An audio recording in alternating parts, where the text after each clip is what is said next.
আজকে বানাচ্ছি নিরামিষ স্বাদে একটা লাউ বড়ি দিয়ে তরকারি।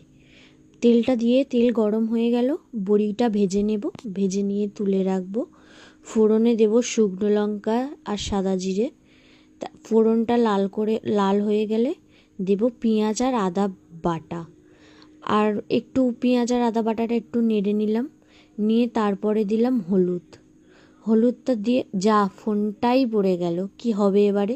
যাই হোক, ফোনটা তুলে নিয়ে আবার করতে শুরু করলাম। জিরে গুঁড়ো দিলাম, হলুদ দিলাম, দিয়ে আরও একটু ভাজা ভাজা করব যাতে মশলার গন্ধটা কেটে যায়। তারপরে দিয়ে দেব